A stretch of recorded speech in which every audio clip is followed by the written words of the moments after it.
All right, everybody. Welcome back to the Locked On Avalanche podcast. Kyle and I, a couple days off, but we were not slouching. We were pretty much working the entire time. A lot to get to. Some good, some bad, and a lot of fun. So let's get to these two games that we have not been able to talk about.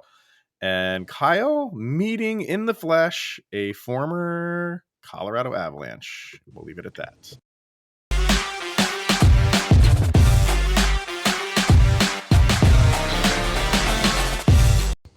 What's going on, everybody? Welcome to the Locked On Avalanche podcast, part of the Locked On Podcast Network, your team every day. I am your host, Chris Maselli. With me, as always, Mr. Shaggy Von Doom, Kyle Sullivan. Thank you for making this your first listen of the day. Always appreciated. And before we get to all of the fun and maybe not so fun stuff, a little bit of everything, hodgepodge of entertainment for the past 48 hours. First things first, follow the show on social media outlets, LOPN_Avalanche on Twitter, Locked On Avalanche on Instagram. Questions, comments, concerns, opinions, go to lockedonavalanche@gmail.com and follow the show on our YouTube channel. Over on the YouTube, hit subscribe and get notified when a new show goes live. So yes, if you're a regular listener, you know that we weren't going to have shows the past couple of days because we were going to the two. Well, I went to both of them. I went to Islanders, the back-to-back Islanders and Devils. Kyle met up with me in New Jersey, and we took in the Devils game together, along with Mr. Allen from Nova Scotia. So we will get to that a little bit later, and you're going to want to hang around for that because if you know Allen, if you're a longtime listener to this, you know who he runs the fan club for. And Allen and Kyle had a special invitation to meet this person in the flesh. I guess I'll just drop a hint and spoil it. Former Av, current Devil. So stay tuned for that. Kyle's going to talk about that because that was kind of fun. But for the two games we missed, we'll focus more on the Devils game because it's obviously more recent. But they kind of go hand in hand. You kind of saw a little bit of everything from the Avalanche. In the Islanders game, a really tight game. And then they kind of blew things open in the third, only to make it very interesting and hang on for a 5-4 win. That was a good atmosphere. And then the Avs struck early against New Jersey with a 3-0 lead in the first, only to give up 5 in a row and lose that one 5-3. I don't know if the back-to-back, how much it played into it. When you listen to Avalanche players, they don't want to talk about that. Jared Bednar, in so many words, just said they stunk. And it's just one of those games that you had it, you lost it, and now you got to put it behind you. Yeah. It's honestly the tale of two games between the two games. Like the Islander game, you took your foot off the gas and survived. In the Devil game, you took your foot off the gas and got beat. The Islander game was it's one of those, it's more superior foe of the two. And for you to hold on and walk out of UBS Arena with a win, that's awesome. Mm-hmm. But then for you to get embarrassed by the Devils, that's also questionable. And the way you did both, there was some repeating themes between the two games. And it's never a good look if you... But, I mean, this is now par for the course. We've done this against Arizona. We've done this against Seattle. And now we're doing this against the Devils. So is playing down a factor? Who knows? I don't want to say that. I'd like to believe that the Avalanche aren't going to do that. They they're the top team in the league. Why would they play down to the other teams? I think the other teams are playing up to the Avalanche level. They're not just gonna cave because the number one team in the league is coming in. They're gonna want to beat that team. And even though they're not playing for anything after the regular season, the Avalanche are a litmus test for everybody else in the league, and especially those teams that are at the bottom of the standings. It is a rallying point for some teams for the off season and going into next year. Look how we played against Colorado. And, I said, teams like Arizona can use that, even though 75% of the team likely won't be there next year. It'll be all new guys. But for teams like the Devils and for teams like the Islanders, most of those guys probably should be back. Sure, you're going to get those guys that come in and out with free agency and all that stuff, but You can. How did we match up against the top teams in the league? And even though the Islanders lost, we came back in a short amount of time. In like a half a period, we came back. And for the Devils, we took, we got down 3-0 in the first, and we could have caved, and we took those 2 periods to methodically come back on them. So it's a rallying point for those 2 teams. And you're absolutely correct, because after that Devils game, I went across the street and there was another Devils podcast that was talking about the game. And I was sitting there listening to them, just, trying to see what everything sounds like. Mm-hmm. And that's all they talked about the entire episode was, we beat the Avalanche. We went through all of the terrible seasons as a Devil squad, and look at where we are now. We could beat the Colorado Avalanche. But being on this side, we've seen this happen before where everything doesn't work, but we know what we're capable of. And it's one of those that, yes, the Devils fan base are hanging their hat on this one wonderful win, and they're going to overpay players because of this one wonderful win, and they're going to build the future teams around everybody who won on that night.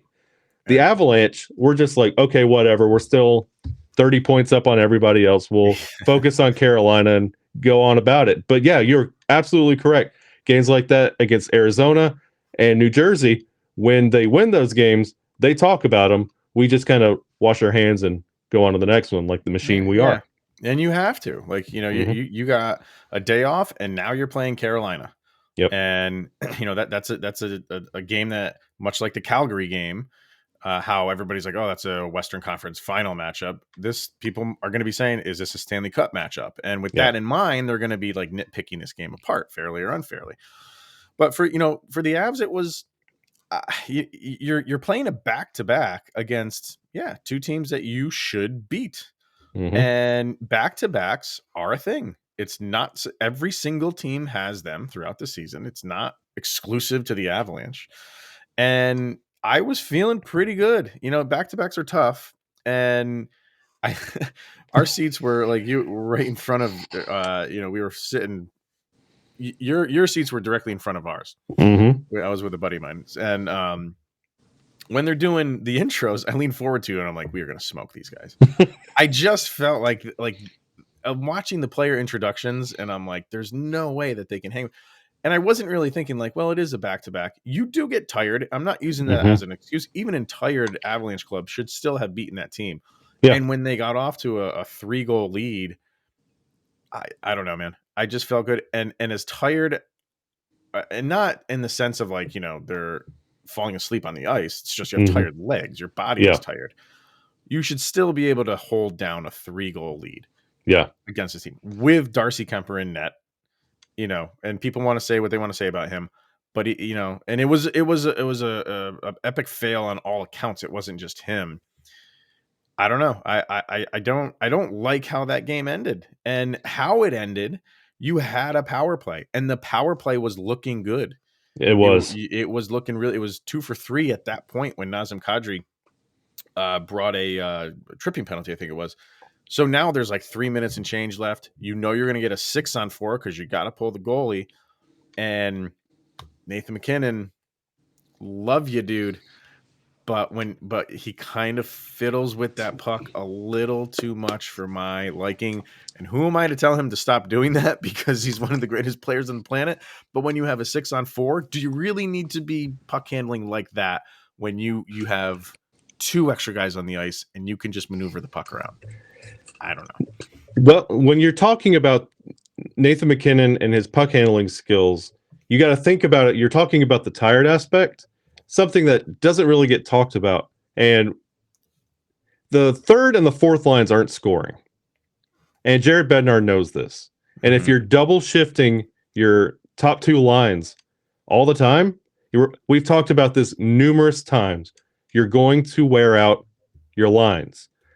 And in a situation like that, if you're double shifting Nathan McKinnon through half of the third period, and then you put him in a situation where all you have to do is puck handle in a high pressure situation, 6-on-4, he's got to play stellar defense and move the offense, because if it gets by you, game over. If you're tired like that, you're not going to make the best decisions. Your body's going to give up on you no matter what shape you're in. Like, you put your your top line in a bad spot when you're double shifting and exhausting them like that, especially on the second game of a back-to-back. Yeah, it's true. Yeah, it's the end of that. There's only a couple minutes left, so you've gone almost. You're at 99% of 100% of 2 games in a row played. Yeah, Yeah. I mean you are going to be a little bit tired, but not to the effect of where Nathan McKinnon should lose the puck off No. of. And I was watching him. We went right down to the glass Mm-hmm. pregame, and he does these stick exercises where he's puck handling 3 pucks at once, and it's I recorded some of it. It's a sight to see. And like I'm saying, like I'm not sitting here like I'm not going to tell Nathan McKinnon to stop doing what he's comfortable doing. I just thought in that setting with a 2-man advantage, a 6-on-4, and he's at the point in that, which isn't his normal spot. Give the puck to Cale Makar, let him run the point, get to your normal spot on the left hand side, and let's get to business. And it was just, I thought it was a mistake. And what you have to also think about is this is 2 times in 1 week that Nathan McKinnon made a mistake at the end of the game, and he realizes this. The Calgary overtime and the end of the New Jersey game. Yeah. This now Nathan McKinnon knows this because he's going to have his detractors letting him know this, and now this is going to be his mission. And they're also, it's that you mentioned the Carolina matchup is something they really got to play up for. What better way for Nathan McKinnon to get out there and prove himself than against a top tier talent that, hey, I've addressed this. You don't have to worry about it. I kind of have that confidence that Nathan McKinnon is going to do what he always does and goes out there and makes up for mistakes this. But it's not often that you get to talk about 2 mistakes in 1 week. Yeah.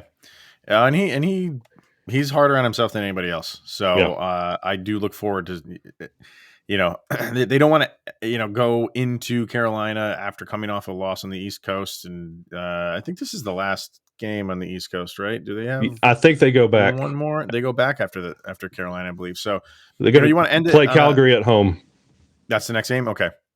So you do. You want to finish this on a good note, and when you just lost, that they're going to be kind of reinvigorating, coming out firing. So more to get to, but first we're going to hear from Bet Online, and it is that time of year again. College basketball's big tournament is pretty much upon us. So from the latest odds, contests, and player props, betonline.net is the number one source for all your sports betting needs and info, and it remains the best spot for all your sports scores, podcasts, and news this season. And it's not just basketball. BetOnline is your continued source for all your sporting wagering information needs, including live betting and your favorite Vegas casino games. So head to the website today or use your mobile device to learn about the trends and all of the action. It's betonline.net, where the game starts. Cale Makar continues to be Cale Makar. 13-game point streak he's got right now. We can't. I guess the conversation for us shifts from just talking about how amazing he is to should he be getting more Hart consideration? We were actually sitting in a bar before the game in New Jersey, and they were talking about that on the NHL Network. And the volume wasn't up. I really wanted to know what they were saying. And I have to believe that they were saying like the question was, should he be getting more Hart consideration?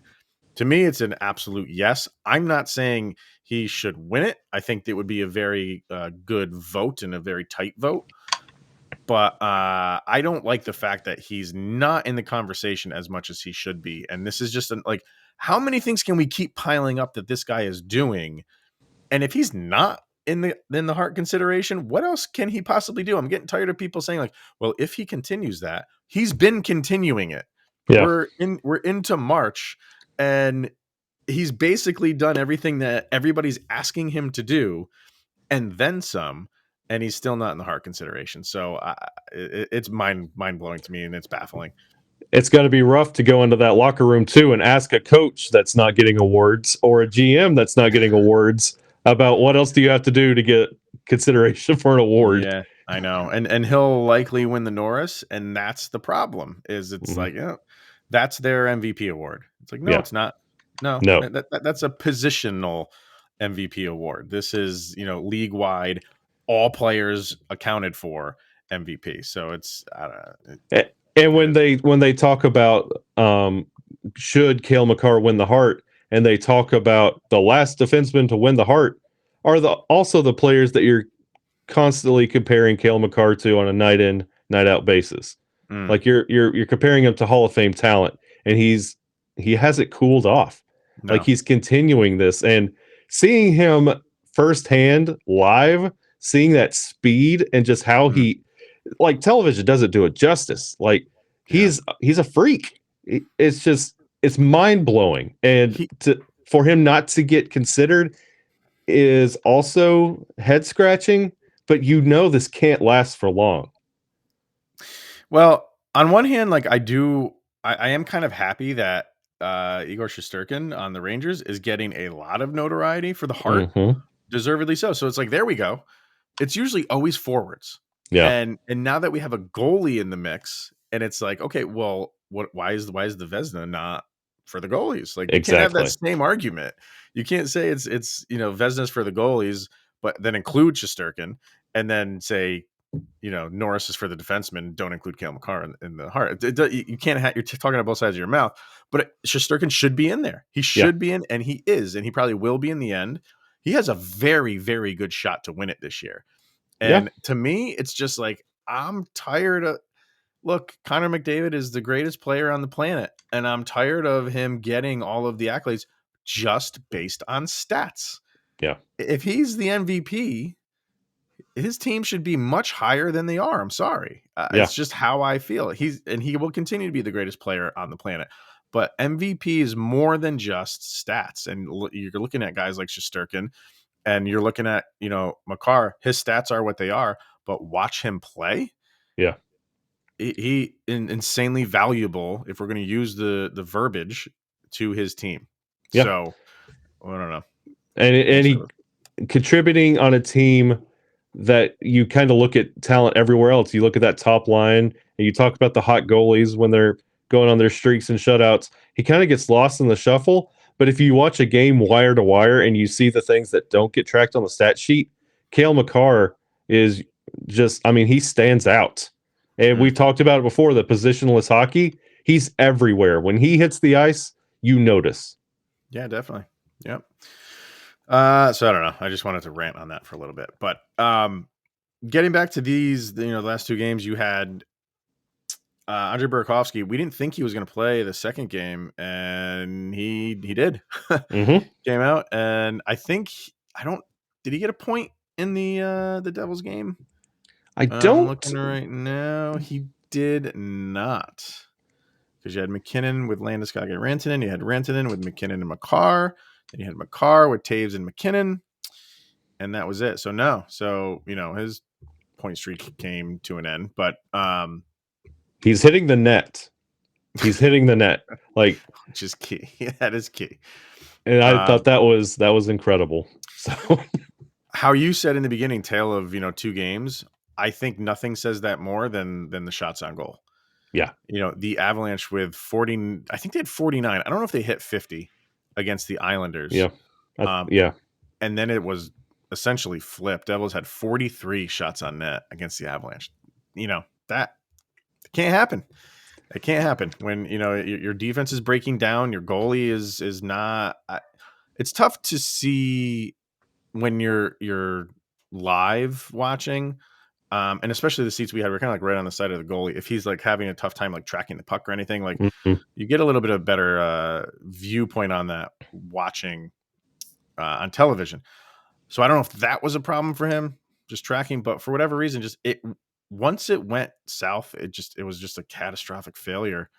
And but they were still in it. That's the thing. Like they were giving up goals, and you had that power play, and I just kind of felt like they're going to tie this thing because the power play has looked good, and when you have an extra player, I think everything will be okay. And obviously, it didn't. So whenever there's an Avalanche loss, people, and I don't get this, but everybody is just running for the hill, just or running to shout from the mountaintops what's wrong with the like? Nothing's wrong with them. You're going to lose games, Yeah. and you're going to lose games like this. So you're going to lose games where you get blown out. You're going to lose games when you lose a lead. I'm not like stressing this. Like everything is fine long term, but when you have a lead, you obviously don't want to give it up. No. And honestly, if you look at that game in the first period, that's 3 goals on 8 shots. Second period, you follow it up with 8 shots, but you're also like the game gets a little closer, and then it gets out of hand in the third period. And guess what? I hate to break it to everyone, but there hasn't been an unbeaten team in hockey. It just doesn't happen. Yeah. And you remember when we were talking about the Toronto matchup on how good this Toronto team is and all that wonderful stuff? Look at them now. Yeah. And listen to a Leafs fan base and listen to what they say night in, night out. They still know their potential, but they know losing games are part of it. And this is a learning experience. This isn't the end of the world. This is just showing you what you need to improve on. Yeah. So it happens.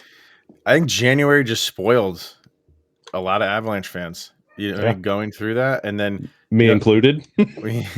What are you concerned about? Are you concerned about the 16-point lead that they have in the Central?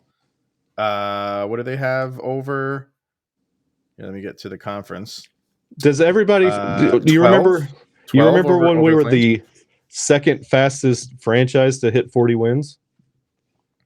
Yeah, that's what I mean. Like, what's the concern? Is if you have concern about specific how they're playing, like plays, and there was concern over the power play. They went 2 for 4 in the power play against the Devils.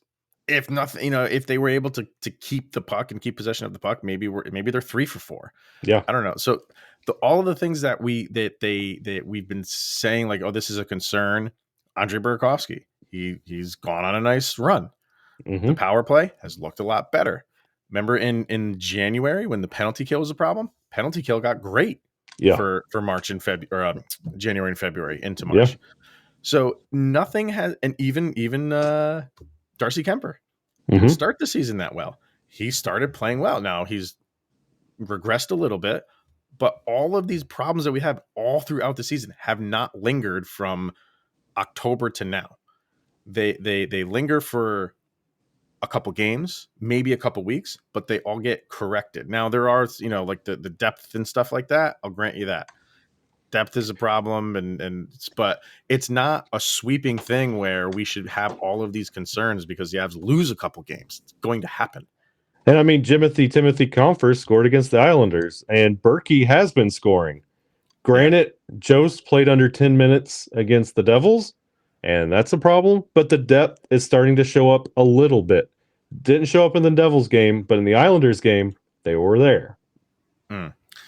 Yeah, I've been watching a lot more closely lately, and you do. I feel like they're starting to pick it up a little bit. You want to see them, like I said before, if you can't score on your depth, just don't give up goals. Yeah, and that's where when I look at things like the Corsi score and the Fenwick score, like I'm looking at those things. If those guys can be 50% on those, I'm happy.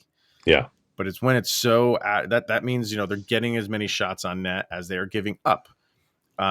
Your top line is always in the 60-70%, like always. When the bottom line is they're at 30%, like 4 and 70 against, that's a problem. It's starting to even out a little bit. So I am liking what I'm seeing, but it's not something where you're like, no, a move. Obviously, moves are still coming. Hopefully soon. I mean, the Denver Broncos are making moves, so the Colorado Avalanche need to keep pace. Come on, boys. Yeah, and I think you hear these loud voices because you know the deadline's coming up. And if you have something that bothers you, yell loud enough, it might get addressed at the deadline. After the deadline, this is it. It's time to go. Yeah. Yep. So, well, we shall see. Entertaining game, I'm sure. And like one of my best friends is a Hurricanes fan, so I just don't want to hear that either. So can we please win this one? Because I don't want to hear that chirping. Oh. All right, let's get to our sound check. I did post it because we had the day off, I posted it anyway because people really seem to like this. So I didn't want them to wait around another day. So, but to quickly recap, we also posted them for the Islanders game. Mm-hmm. And we both went with a New York theme. I went with Billy Joel's New York State of Mind. You went with Ace Frehley, New York Groove. New York Groove. New Yes, York I'm Groove, sorry. right. So for this one against the Devils, I had one ready to go, and I'm not using it anymore. I went a different route. But what do you got for the Avalanche Devils game? Less Than Jake, another great ska kind of punk rock band. Love Less Than Jake. And to respond to everybody's warm reception of my first NHL game, everybody telling me never go back. Well, I'm never going back to New Jersey. Yeah, there were people because like we finally got to meet in the flesh. Yeah. And there were people like, don't ever go to a game again. Well, I hear you. That's the sound check. I'm never going back to New Jersey. I think your wish has been granted. But I do want to say both games, I didn't catch any chirping from anybody. No. From any fan. So, and what I mean, we're the Avalanche. We don't have a history against it. Well, we have a history with the Devils, obviously. Yeah. Not a rivalry with them, and we don't have one with the Islanders. But they were great fans across the board, so no problems. And then I also posted on Twitter for UBS Arena. If you have a BMW, you park for free, which I think is garbage. Come on. I have a Nissan Cube. I'm not getting in for free. No. When we were pulling in and we saw the signs, I'm like, someone give me a piece of paper so I can draw a BMW sign and we'll just put it on the hood. Just make one up real quick. Yeah. But anyway, so really good people. And yeah, great pick. Did you know, speaking of ska bands, like the Mighty Mighty Boss Tones have officially called it quits? No. Yes. Don't tell me that live on air, bro. Those are my boys. Well, that came out like a month or so ago. They just put out an album last year. Last year. Yeah, it was a pretty big album because they included like so many different like ska bands and singers into like featuring throughout the album. And they came out like about a month ago, put a big post up saying it's time. So end of an era right there. Yep. For me, for this Devils game, I went with one of probably the most underrated guitarist, in my opinion, in the metal world, and that's Devin Townsend. If you're not familiar with him, dude, he can play a mean guitar, and he has a voice that's just like, it rivals any voice I've ever heard in my life. Yeah. And he's got a song called Bad Devil. So it's kind of fitting. So go check. I put the live version up because live version's awesome on the playlist if you want to listen to that. And if for people on YouTube, finish this episode, go watch Devin Townsend Kingdom. Reaction videos. The reaction videos to that song. If people start a reaction channel, your very first video has to be Devin Townsend Kingdom. You will be like jaws are on the floor when he hits that first note. Yep. Just go watch it. There's tons of them up there because people just can't believe like, how is this guy singing like this? Incredible. Devin Townsend Kingdom, go check it out. So one of the greatest. He's amazing. Yep. All right. Before we wrap it up, you got a special invitation along with our friend Alan, who runs the Ryan Graves fan club page. And I had Alan on a couple times when Ryan was on the Avs. And we kind of, took him in under our wing, and he's a fellow Avalanche fan. And it was a sad day when Ryan Graves got traded because, it was not only because he was no longer on the Avs, but Alan was going to be leaving us and bringing his allegiance to the Devils. But he was in communication with Ryan. And by the way, Alan lives in Nova Scotia. That's right. So he came down for this game. This was a trip for him. He went to both games. He went to the Islanders game and he went to the Devils game. And me and my friend that I went with, we left right after the Devils game. And you stayed overnight. and you guys had a special viewing with Ryan Graves, right? We did. We woke up and Ryan Graves invited us to go to a closed practice. And it's one of those you kind of think, okay, we'll just go in and watch them. We go into the practice arena, which also is where the Metropolitan Riveters play their hockey. I'm a big PHF fan, so that was huge. Yeah. So it was just us, me and Alan, and we're standing there waiting. Nobody's there. And coming up the bleachers beside us is one Ryan Graves in the flesh. Wow. Walks up, and the man is tall. Very tall. I'm in my hey dude standing at 5'9", and he's just a towering presence. But it's just fist bumps, and Alan and Ryan get to talk about Nova Scotia for a bit, and we kind of talk about the game that was last night, and it was incredible to meet somebody that we were pulling for Graves, and especially that year that he had the plus minus, like we were really pulling for Gravy, and just to see him in the flesh and like thank him for everything, and like get to kind of hear like those that you kind of immortalize and get to see on TV and you get to talk about, like you get to see him in person, and kind of just like we walk around the arena a little bit, and we go into Prudential Arena because they were having practice in the main arena, and we walk out there on ice level, and it's just everything right there. It was an incredible experience. The day before, we got to see Marty Brodeur, and and we got to talk to Dawson Mercer's dad. It was just an incredible experience, all of it, and getting to see Vargar and Alan, and getting to meet you. It was incredible, and like for it to be my first time at an NHL game, it couldn't get any better. Sorry, I jinxed us into a loss, but I had an absolute blast. The only way it wouldn't have been better is if obviously ended with an Avs win, but but yeah, we met Vargar, who's another guy that we talked to through social media.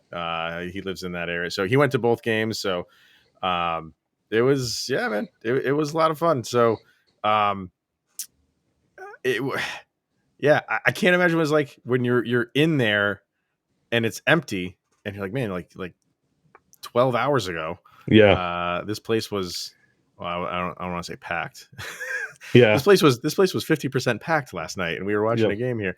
By the way, if you didn't know, like upper deck seats for that game were going for $5. Struggling to sell that arena out. Obviously, the team's struggling, but nonetheless, still going in there, it's got to be a wild experience. Just a massive arena, just completely empty, and it was, and just to see, like, to know your practice on a day-to-day basis. You have the banners of all your cup wins. You have Danico and Stevens, and like you have everybody's retired numbers up there, and like you're taking shooting practice with those banners and like that history hanging there, and it's like this is your office. Like, so like kind of think of it in that context. Like you're growing out there, you're refining your craft, and this is your office. And if your eyes go anywhere, you're reminded of who you're playing for and what's behind you and what you're paving the way for in the future. It's a lot. It's a lot to take in that moment. Yeah. It's good stuff, man. Did you ever think a couple years ago you'd be on a podcast talking about the Colorado Avalanche and being ice level with Mr. Ryan Graves? Not this Alabama boy, no. Yeah.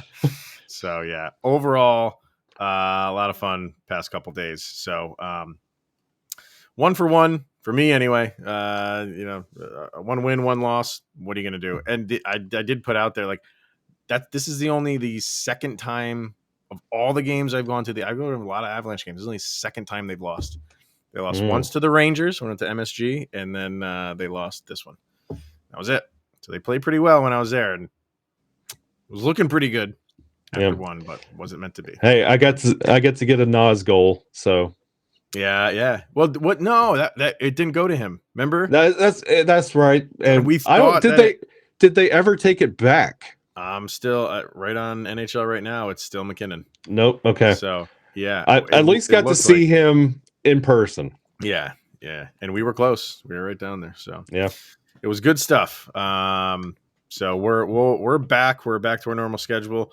Although you won't be here tomorrow. Kyle has some wedding festivities, family wedding festivities. He needs Not mine. family wedding festivities. He needs Not mine. yeah, no, not his. So I'll probably be flying solo for tomorrow's episode, but after that, back to normal. All right, everybody, that'll wrap it up for today. Thank you for making this your first listen of the day. Always appreciated. Check out Locked On NHL. Get caught up on everything else going on around the league. Trade deadline inches closer and closer. So we'll be back tomorrow. At least I will. Talking about some Avs and Hurricanes. Thanks for tuning in, everybody. He is Mr. Shaggy Von Doom, Kyle Sullivan. I am Chris Maselli, and this is the Locked On Avalanche podcast. See you guys tomorrow.